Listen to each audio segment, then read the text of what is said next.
One thing I really appreciate this title screen for doing is that every time I load back into it, the characters who we're about to meet get closer and closer to the screen, indicating that they're about to be revealed. I like that a lot.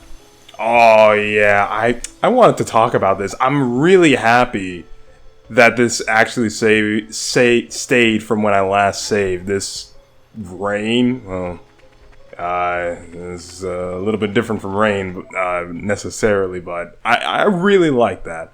The environmental details that come up occasionally when you visit places, that's really cool.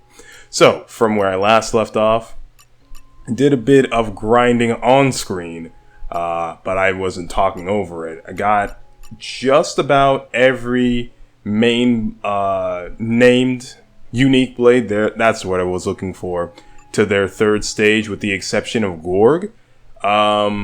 And I actually want to talk about that. So Gorg is in a very interesting situation, considering the fact that he's tied to Nia. And even though he helps out in the fact that he has topple and can probably get really high attack rates if I adjusted him correctly from what the game is currently at right now. And by that I mean just buying equipment at the Van Dam's village. I don't think that it is in my best interest to actually utilize this blade. If anything, just sticking with what I already have is way better, due to the fact that Korra and that you're not Minori. Sorry, it's been a minute.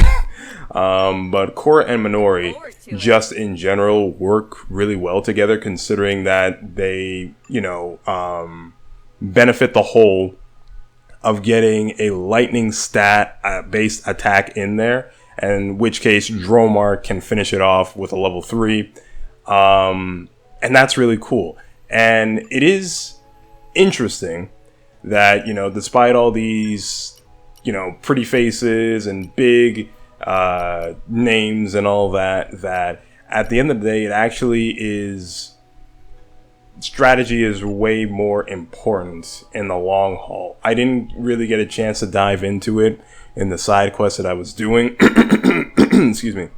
But just thinking about it now, being in the moment and looking at where the game is to go from here on out, it is... I just personally feel that even though I can make Nia technically a more complete character by giving her topple, it's more worth my while to just rely on my other party members, especially since Korra gives launch. And, instead of worrying about her having a complete kit, just, do what JRPGs normally do and believe in the power of friendship.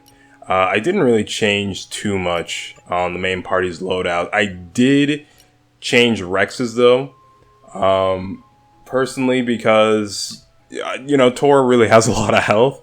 And if I'm using Tora, if Tora is operating the way he should, then I don't necessarily have to worry about Rex or Nia taking a hit. The only reason why Nia has this increase to her HP is because I really didn't find another equipment that I thought that would have worked for her in her current position. By the way, you can put Van Dam in on Torgoth and he can just accept missions. I didn't know that before.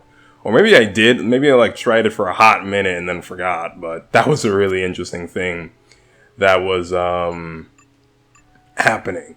But with that being said, I really find it interesting in this current scenario that we're in, where I'm at the ability now to appreciate a little bit more of the game's mechanics that are going on, and am able to come to the conclusion and at a certain point experiment and make decisions like this. It is essentially where I want it to be for a bit now, but it's not like I've been, not enjoying myself all the while. I think I made it clear now that I've been happier than a clam to play this game, which is more than I expected. But with that being said, we have to get to the thing that I've been excited for the least, unfortunately, and it's been Poppy Swap. So I have Model 2 tank for Poppy with the Element Core, AC Reaction Nullify, because I really didn't know what else to put on her, and Aggro Draw, again, because I didn't really know what else to put on her. Arts Aggro Boost, that just sounds really nice. What is this? AB Frontal Force, because I figured that, you know, Tor is going to have a lot of aggro on him, so might as well up the damage. And, you know, the same with that one. Don't ask me where number 2 went. I probably just said bigger number equal better payoff. Blade Combo Boost, because damage and block rate up. Oh, wait. Yeah, no, that's just block rate up. I really wish that there was a better block rate up item, but that is what it is. Anyways, going back to what I was saying, Poppy was a very unfortunate situation due to her abilities being locked behind Tiger, or she's a very interesting character considering the fact that you don't use her in the same way you use everyone else. Unfortunately, all that results in just awkward growth because Tiger is. Anyways, Tiger is it's a very out of your way thing. I think if I could like access Tiger on the main menu there, I would have a lot different things to say about it. But because of the fact that the only real way, I should say, that I can get good abilities on Poppy is to go back to Torgoth at unspecified sections of the story is kind of irritating. I'm not gonna lie.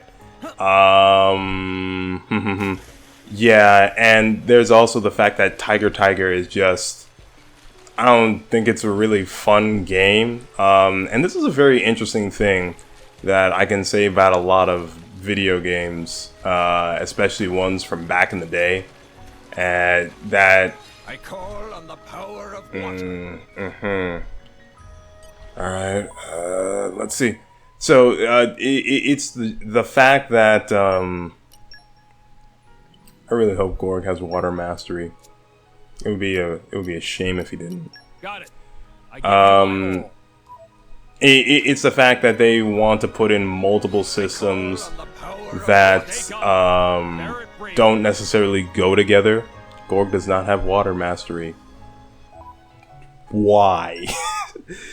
They want to put something in that breaks up the normal routine and that allows the player to have something different in their lineup, but the unfortunate thing is that it ends up being the thing that I don't like the most because I just didn't agree to play that game. I wanted to play this one, which is currently on screen right now.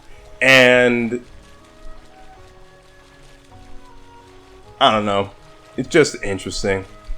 I couldn't immediately tell you if this would be a lack of confidence thing regarding the systems and what have you that the devs have cooked up, but it exists, and I don't know what exactly to say about that.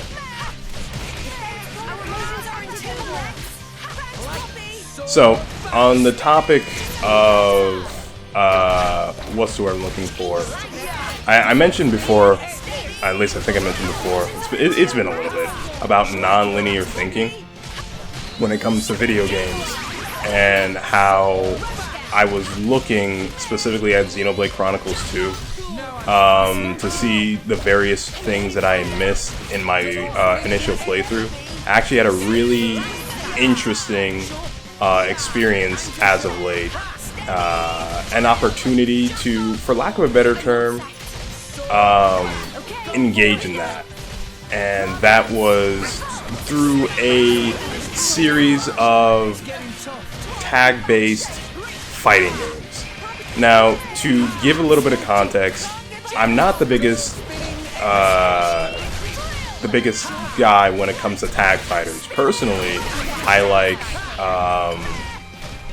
1v1 fighters a lot more. But there is something that is very interesting about them, considering the fact that Marvel vs. Capcom is the premier tag fighter that not only most people are aware of, but that the industry also acknowledges to be a success. And that's because, you know, they have had the years, Capcom has had the years to refine the systems that are put in Marvel vs. Capcom, and a handful of people have iterated on that here and there, most namely Akhos and B.A.G, which, you know, is a very, you know, it is certainly an interesting conversation to have, considering what B.A.G is as a game, or the impressions around B.A.G as a game, I should say.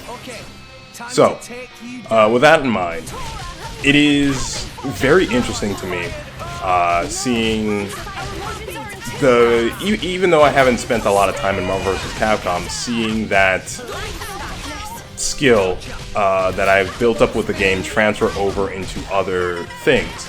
And Marvel vs. Capcom isn't necessarily a game that I would personally consider to be something that I've learned, particularly Marvel 3. I have not spent. I have a point where I'm getting to for this, so bear with me for a little bit. The point is that Marvel 3 is not a game that I heavily experimented in, but I know a lot of its systems that go into it.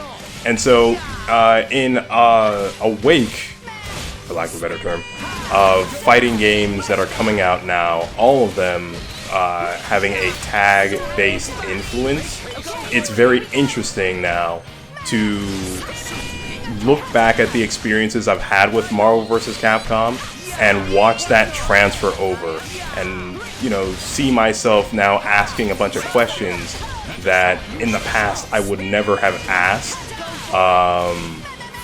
Like, is there an easy way to explain this to a bunch of people who have never played Marvel before? Yeah, actually it is, and it is.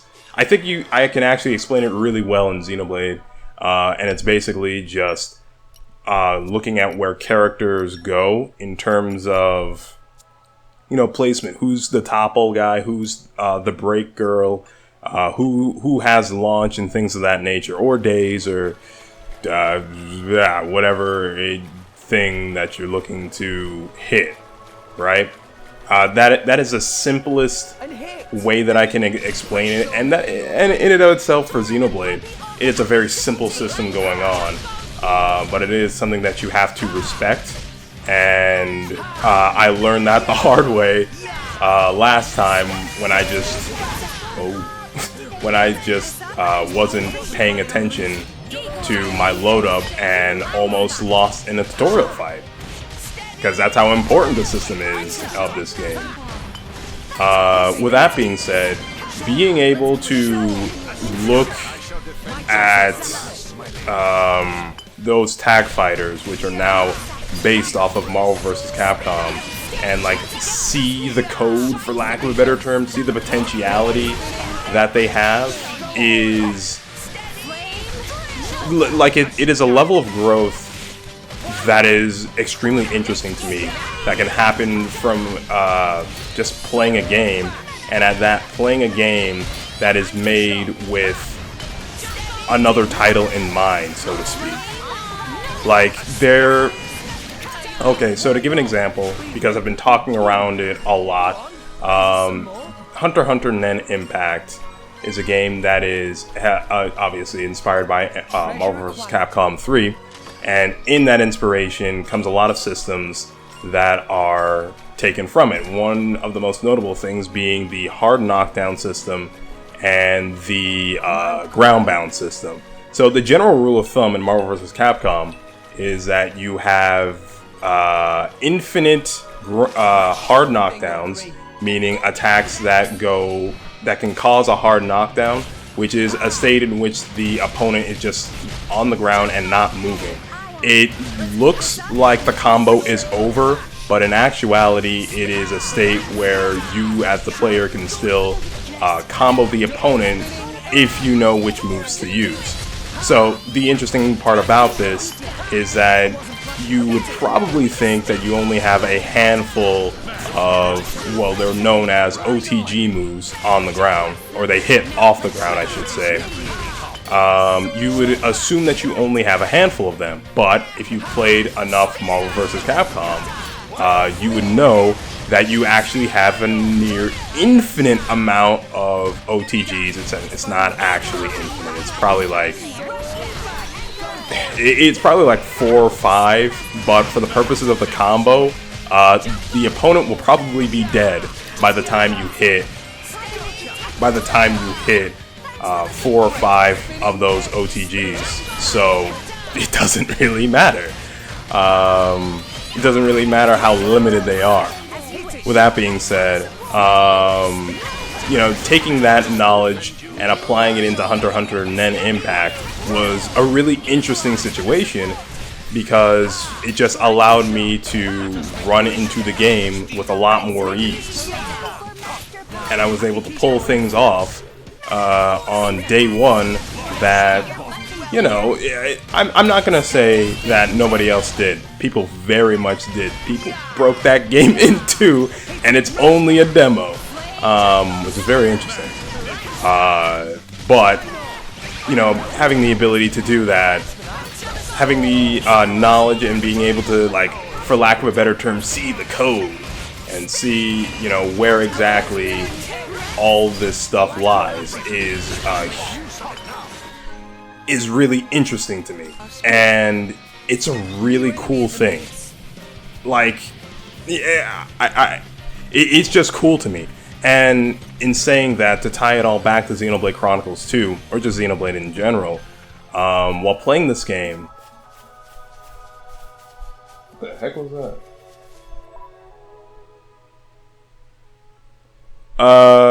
I'll be back. Okay. I don't know what that was, but I'm not gonna address it, I guess.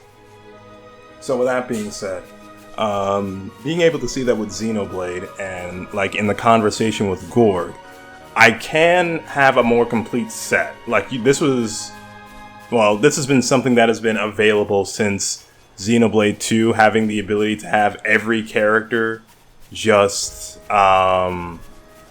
do the whole break, topple, and launch thing by themselves.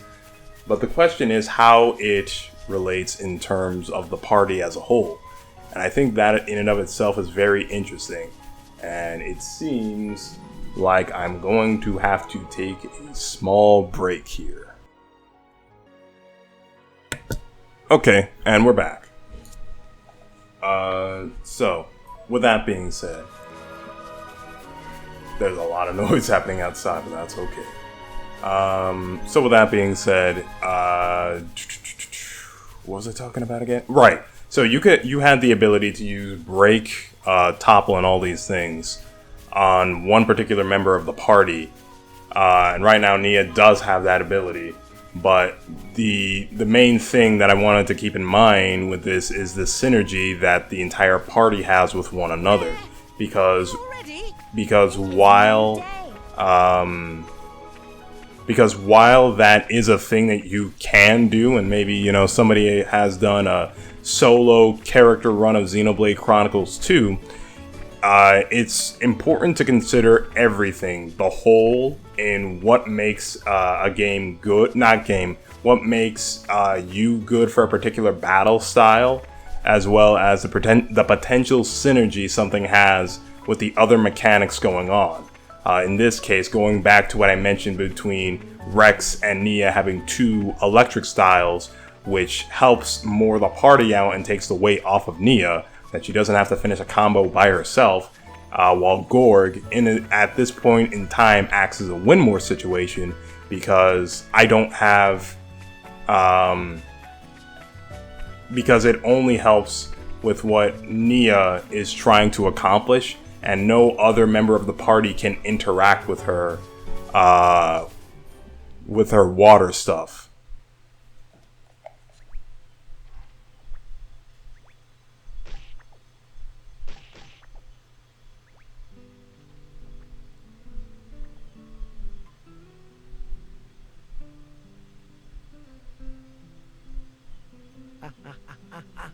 Hey, hold still. I thought you were a tough salvager, Rex. Give me a break. Pain is pain, isn't it? How about you? Are you hurt? Don't worry. It's just a scratch. That was on purpose. You were hurting me on purpose, weren't you? Well, I wasn't, honest. I was just rubbing the lotion in. Rex, you rubbed it too hard. It hurts. Hey, See? you two, give me a look at that.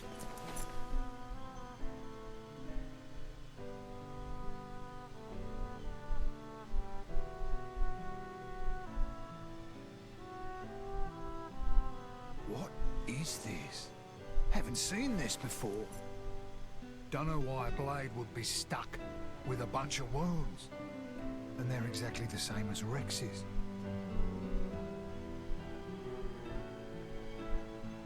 Incredible. Never heard of such a thing. It's all true. I just thought it was an accessory. Van Damme, that's not my style. Blades are supposed to heal up right away, no matter what the wound. If the crystal's in one piece and the driver's alive, nothing can touch him. So why is she all bashed up? That's just how the chips fell. It is what it is. What it is a problem. It means if one of you kicks the bucket, you both do. You told me that a good driver always protects his blade. So that's what I'll do. I'm gonna protect her. Easier said than done, kid. Listen, Pyra, she saved my life, brought me back from the dead, so I won't die again. I've got to live, for her sake, until we get to Elysium, at least. We can make it together. Rex, you mean... Going to Elysium? I can't let that stand. It won't do. A bunch of amateurs stealing the show? The script exists for a reason. Akhos. Please speak only when you're spoken to, traitor. Traitor, traitor, traitor! Yeah, you're one of the baddies now, you villain. I didn't betray anyone. Then why do you stand with them? You think that is where you belong? But I... Who are these goons? Torna. They're trying to get their hands on Pyra.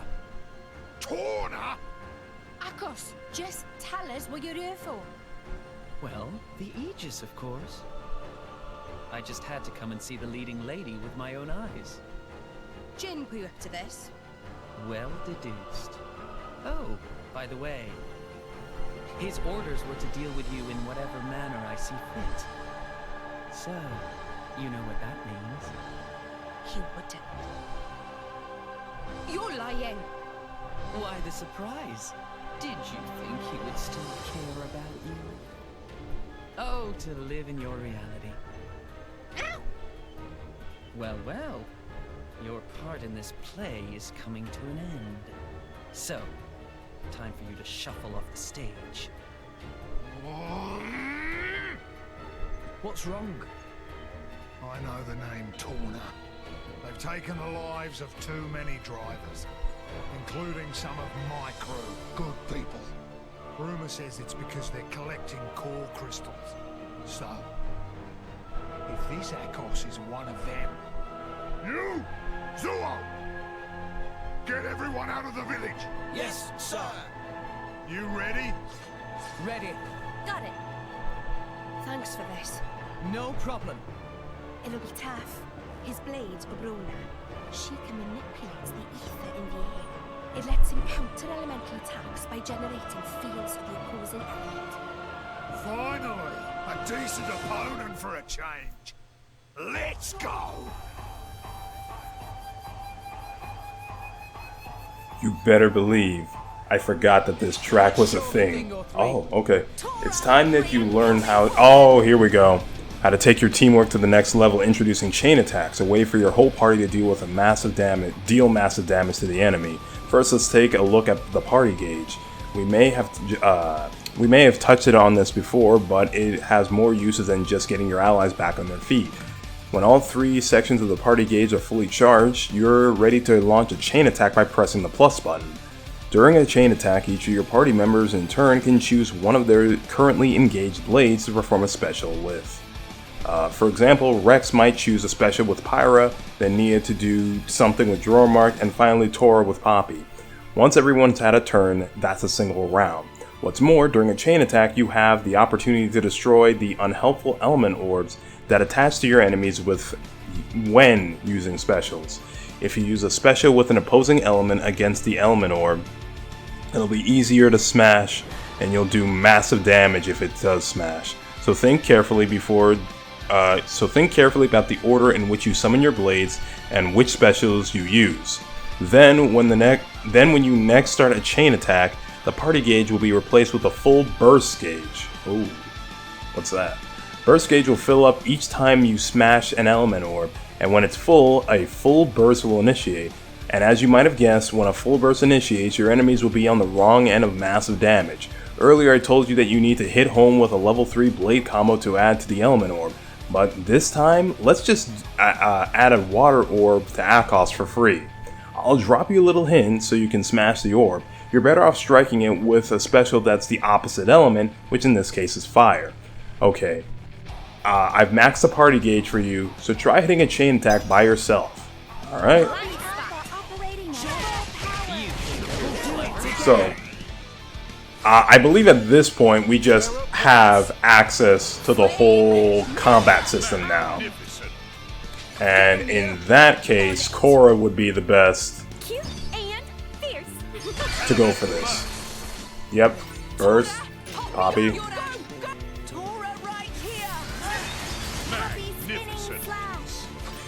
And we get another...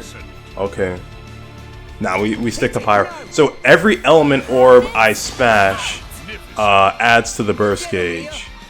In addition, it also gives me another turn.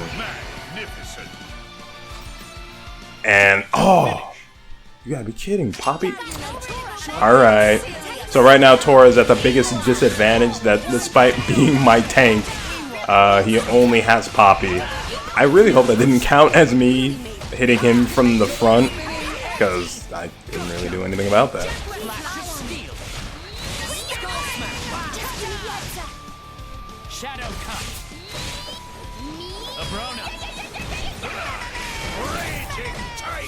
Just to be on the safe side, let's get bounced off.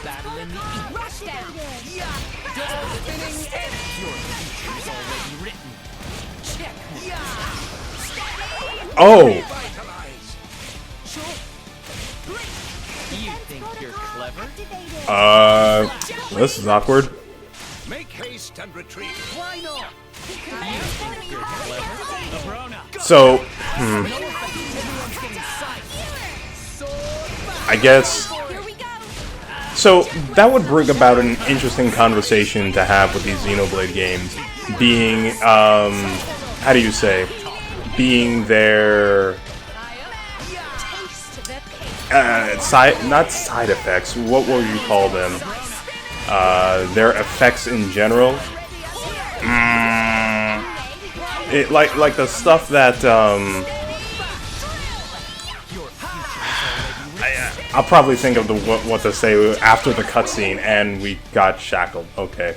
Well, at the very least, I know that whatever happened to Nia was just a plain miss. Because I was thinking like, oh, this is probably like story relevant why Nia is the only one who can still move, but the answer is that no, it just missed her. Followed the script.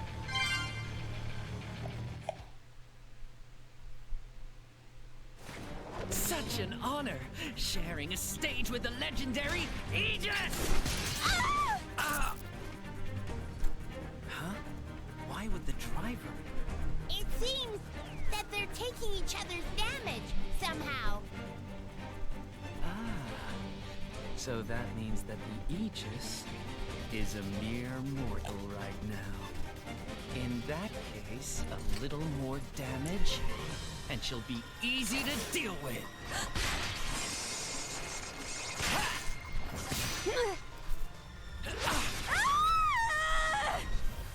Pyra!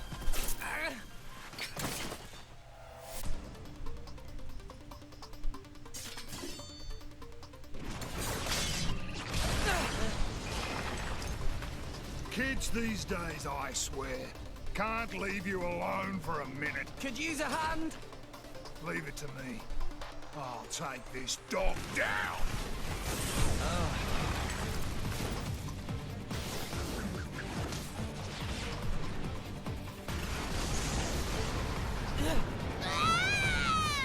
What's happening? What? The ether flow's disturbed. How am I supposed to deflect now? You and your fancy moves. You lack grit.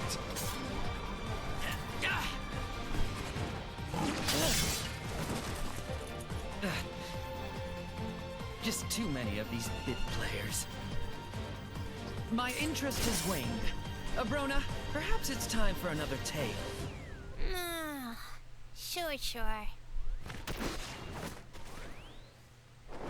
Sure.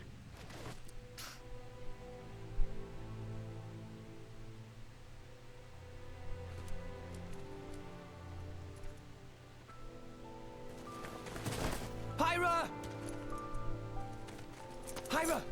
Pyra!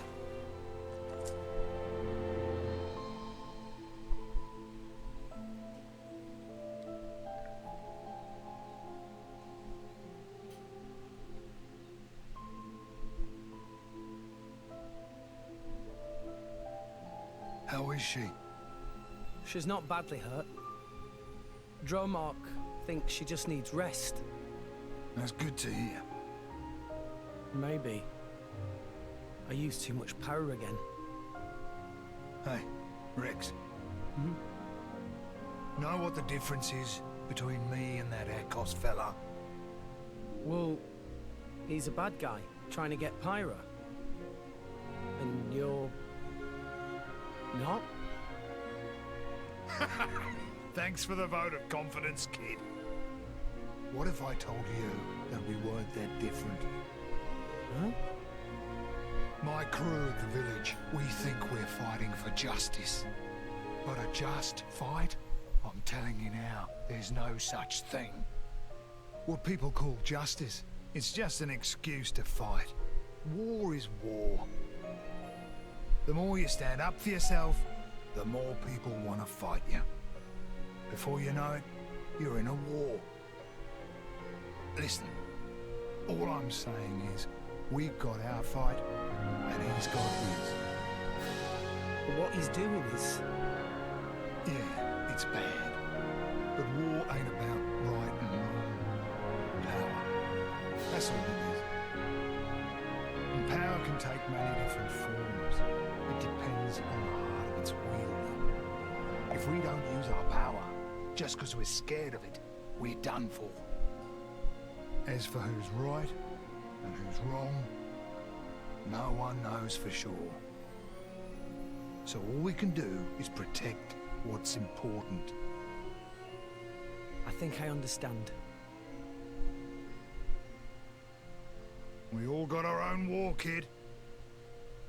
My... war?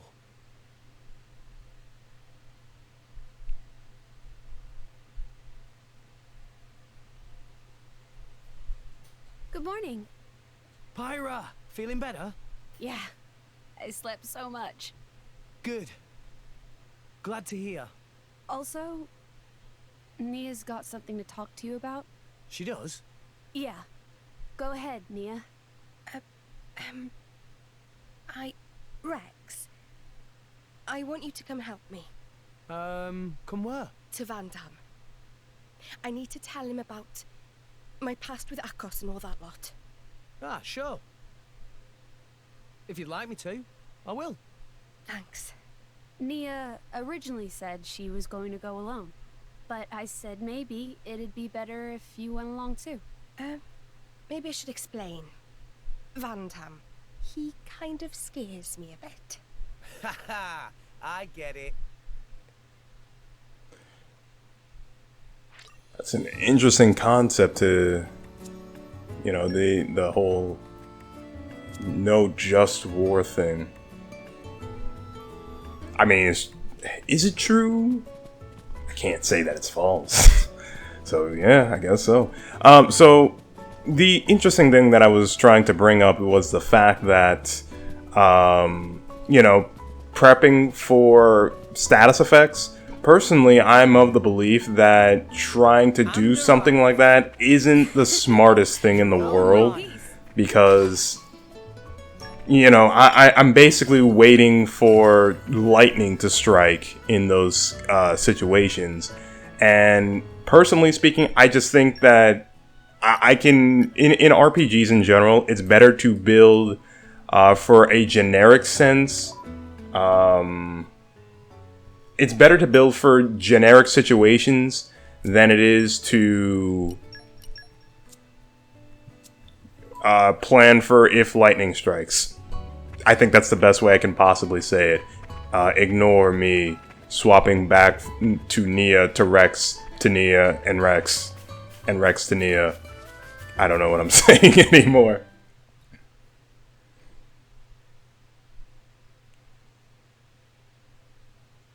Oh, it's you guys.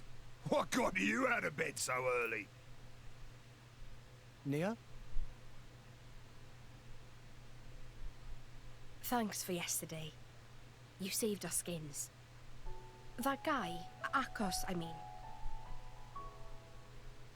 I wanted to tell you about him. You see,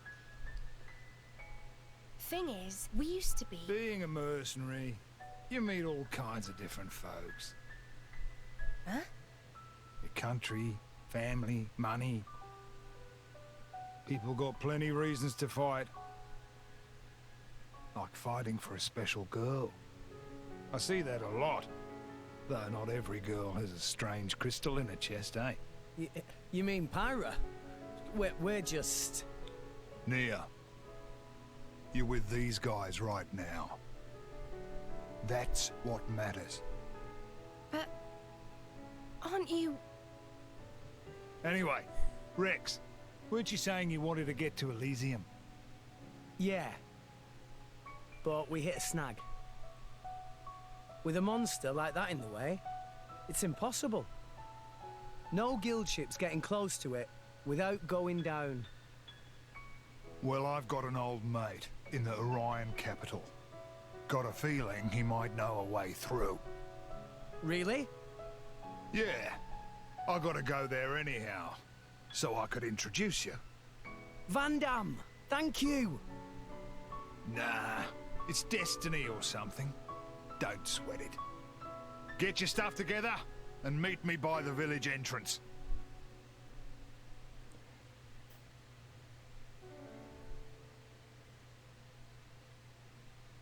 I appreciate the old, like, I've seen it all before, kind of feeling that Van Damme gives to the party.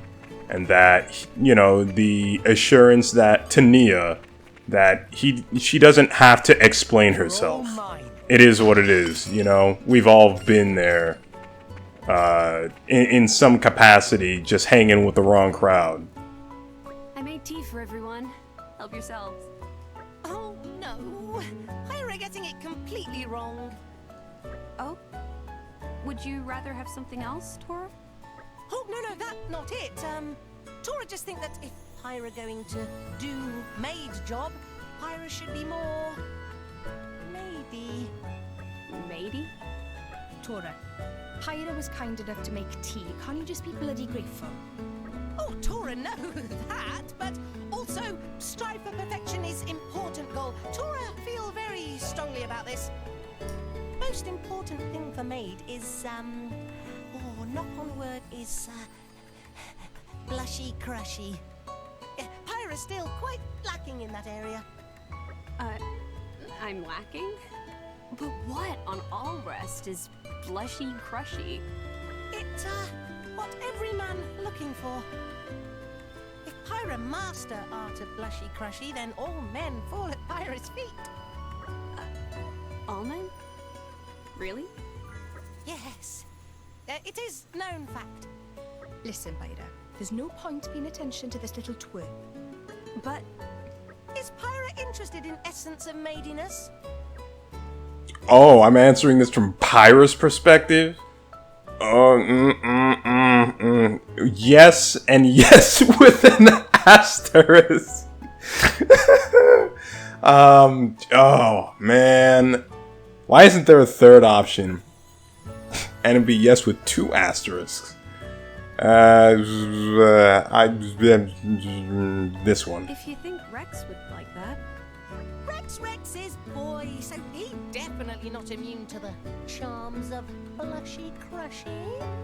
It definitely worth Pyra's time to learn essence of maidiness. I see. Okay, I'm ready. Tor, tell me what to do. Pyra? Torna will now introduce assistant to help teach essence of maidiness. How may I be of service, Mr. Rex, sir? Poppy? What is this, Tora? Some kind of malfunction? Do not worry. This just Rex-focused plushy crushy maximization mode. Have a good day salvaging, Mr. Rex, sir. Mr. Rex. Sir. So, this is blushy crushy? Okay, Pyra, copy what Poppy say. Mr. Rex, sir, Poppy is blushy crushy just for you. Mr. Rex, sir. Pyra is blushy crushy. Just for you? No.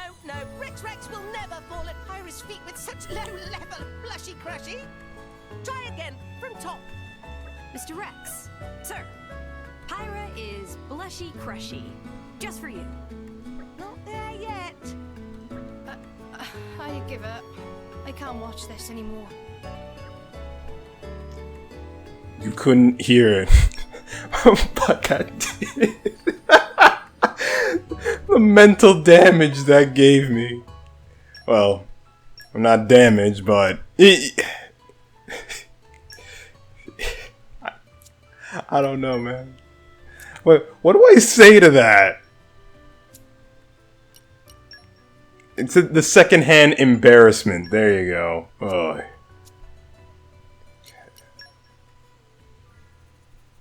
Man. That's it. Hey, we didn't do half bad. That the secondhand embarrassment. Okay. And we're gonna call it there. So, before we leave, I just want to give people the opportunity to accept Jesus into their lives. And as it says in Romans 10:9, if thou shalt confess with thy mouth the Lord Jesus, and shalt believe in thine heart that God hath raised him from the dead, thou shalt be saved. Or, in layman's terms, if you say with your mouth that Jesus is Lord, and believe that God had risen him on the 3rd day from death, then you will be saved. What salvation is, well, knowing God. It's not just a matter of going to heaven, but knowing the character of God. About knowing who he is, knowing that he is good, and knowing that he is for you, and has a plan for you, a good plan for your life. I think a lot of people, when they hear about salvation, they just think about going to heaven, but it's actually a lot more than that, and a bit more complicated too. Well, more simple and more complicated at the same time. But, it's not just about getting a free ride out of hell. It's about knowing God, and I think a lot of people miss that in just trying to, get out of hell. Because, the thing about it is that every man has sinned and come short of the cross. So if at any point you were questioning why salvation is a thing, why is it for you, then hey, that's the reason why. Because we're not as holy as God. We're not to the point where we all should be, and I think we can all agree that nobody on earth is perfect, and that's the part of why we need salvation in the first place. In any case, thank you all for watching, and I will see you all next time. Until then.